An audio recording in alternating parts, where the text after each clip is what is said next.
will you be my best man? I can't. I'll be busy playing Saints Row 3.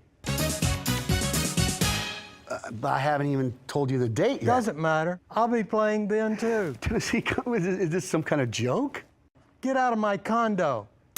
3 years after Saints Row 2 was released, Volition gave us Saints Row the Third.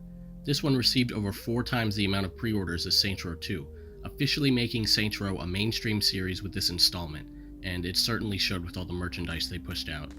After a short first mission, you're showing the character creator just like the first two, but it's between Saints Row 1 and 2 in quality this time. One feature from the first 2 games that they removed was the option for layered clothing. In the first 2, you could have an undershirt, an overshirt, and a coat, and this provided a lot of potential for unique outfits. In this game, you're limited to only one layer for your top. The customization is my favorite part of the Saints Row series, and to see it stripped down like this is disappointing to say the least. Alright, plot. Just like the series itself, the Saints have transcended to mainstream appeal. They even have some merch of their own, such as their ass-tasting energy drink, Saints Flow. Super excellent! Despite the millions of bucks the Saints must be making on brand deals, they're still taking the same dose of illegal activity, in this case, robbing a bank. This opening mission sets the tone for the rest of the game. There's jokes, ridiculous situations, and a whole lot of chaos. At a time where the serious and strict world of Grand Theft Auto 4 was still fresh in our minds, Saints Row 3 gave us a breath of fresh air. Anyway, the Saints unsuccessfully rob a bank that's owned by the Syndicate. The Syndicate is basically a legion between the 3 new gangs you face off against. I'll get more in depth with this later. You're offered a deal by the Syndicate that offers much in peace but little in earnings. Obviously, the Saints refuse, and this is where our plot starts. Now, I wouldn't mind this if we didn't already see it with the Brotherhood branch of missions in the previous game. Anyway, Johnny Gad is killed off for no reason. Right on. I'll see you in Stone. Johnny? The boss escapes the plane he was captured on, and he finds himself at rock bottom in a new city, Steelport. By the way, if it seemed like I brushed over Gat's death, Volition kinda did the same thing. The only remaining character from Saints Row 1 besides the boss is killed off in the second mission, and they barely mention it again. Anyway, after finding himself in a new city with all the money taken from his bank account, the boss is led onto an adventure full of dick jokes and strippers in order to get his rep and power back.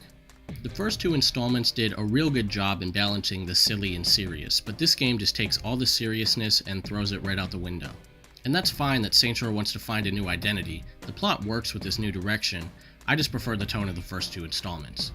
But I do get the change. Going for a more tongue-in-cheek tone for Saints Row 3 was a very good marketing strategy to distance themselves from the Grand Theft Auto comparisons. The 3 new gangs are the Morningstar, the Deckers, and the Luchadors. While a little exaggerated, they're fine. But the big issue here is that the branching missions from the first 2 games have been replaced with one linear set of missions due to all the gangs being teamed up. This legitimately made me upset because it feels like such a lazy move on Volition's part. As for the campaign itself, there isn't much to say. It's short, but it packs a punch. Despite being one-dimensional, a good portion of the new characters are pretty interesting. However, they've turned Shaundi into a hardened bitch. What? My only guess for this change is to make her more independent, although they could have done that without making her all stuck up. For me, the highlight of the campaign was the Murder Brawl mission. In this mission, you dress up like a pro wrestler and kill a bunch of dudes with a chainsaw during a wrestling match.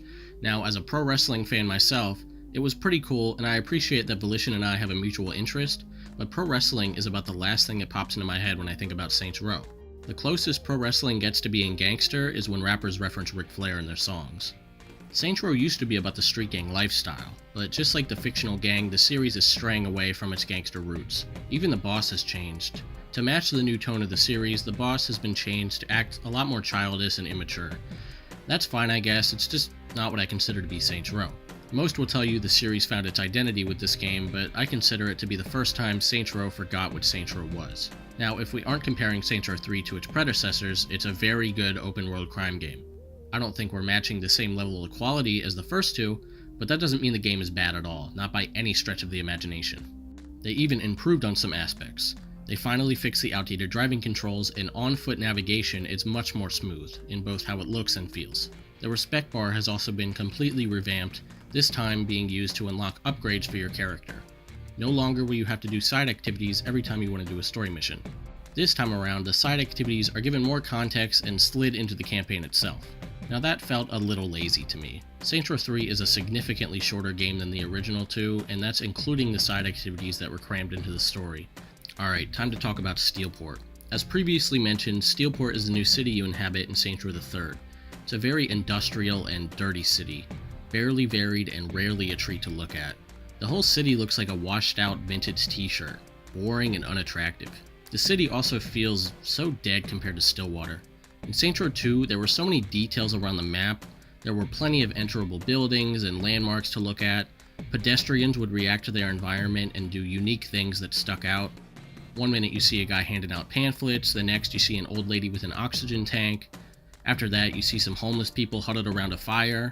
There'd even be random fights between pedestrians that you had no part in instigating. All these details in both the map and behavior of the peds were added very carefully to make the city feel that much more alive. Saints Row 3's map is a different story. Instead, there's barely any enterable buildings, the entire city looks the exact same, and there's not much variety in the pedestrians. The most you'll see is the occasional pedestrian holding a phone or reading a newspaper. I don't have much to say about the ending. It's a decent way to cap off a wacky crime game. Saints Row 3 is a very good game with some major flaws. I really hate complaining about this game because the nostalgia factor is through the roof. This game gave me hours of gut-busting fun when I was 12, and it helped me through an abysmal 7th grade year. The biggest issues here are the map and the lack of playability after the short campaign is completed. Also, the Saints aren't really gangster anymore, but whether you like that or not is up to personal preference. Overall, Saints Row 3 will give you a really fun 10 to 15 hours of non-stop action, but when comparing the game to the first two, it's just not up to par. I know this is a really specific rating, but Saints Row 3 gets a 6.75 out of 10.